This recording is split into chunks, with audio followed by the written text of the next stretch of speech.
Hey everyone, it's me again. So, I guess you'll remember that 1dollar.wav crap I posted about a week ago or so, right? Well, like I said I would, I did some research on it.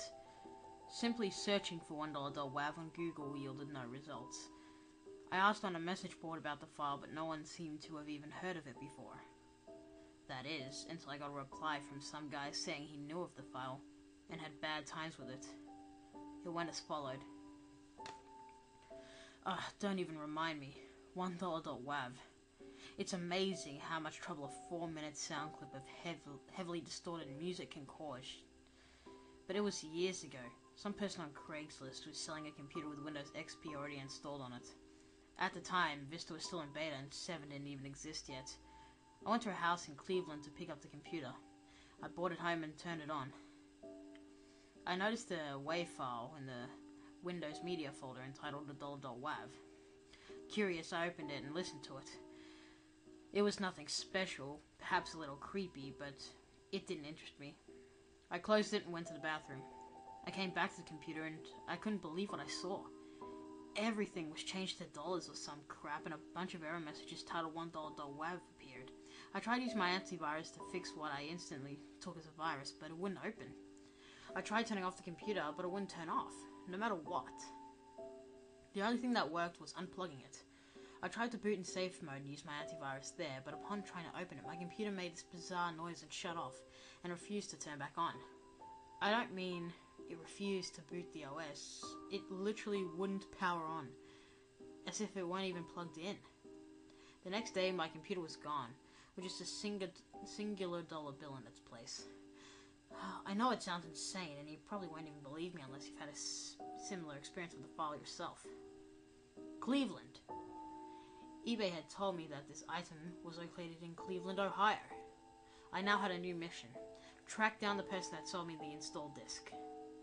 I replied to him saying that I indeed have had a very similar experience and requested he give me the exact address of the woman that sold him the computer, as I wanted to have a little talk with her. I probably sounded like a stalker, but I really didn't give a crap. I needed to figure this out. Surprisingly, the user actually sent me the address of the woman in a private message. Living in Ohio myself, Cleveland wasn't too far away, so me and my dog got in the car and drove off. We arrived at a small yellow house that could only be the home of a woman who sold me the install disk.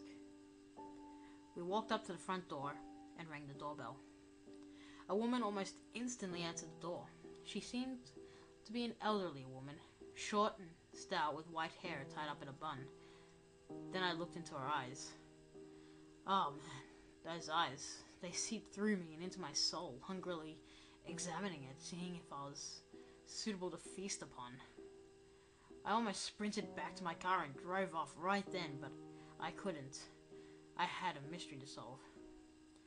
"Why, hello, John Goodman," said the woman in a menacing voice that sent shivers down my spine.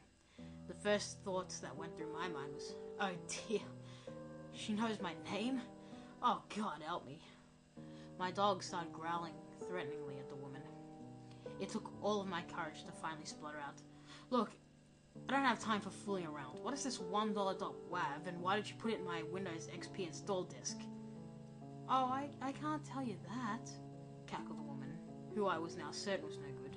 "Why not?" I countered angrily. "Because," said the evil woman. "However, I can tell you this. Be wary in the days that follow, for $1 will haunt you until all is hollow."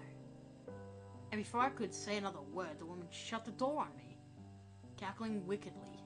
I had no other choice but walk back to the car. Along my way, a man came by and asked me, "What were you doing over there?" "I was talking to the woman that lives in the house over there," I replied. The man's expression became concerned. "What?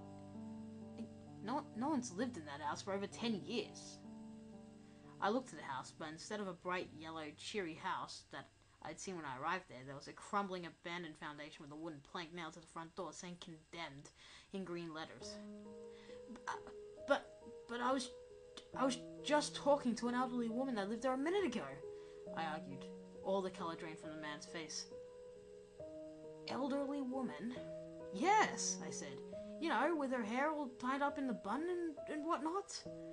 "The last person who lived there," was an elderly woman, always having her hair tied up in a bun, but, I mean, she's, well, dead.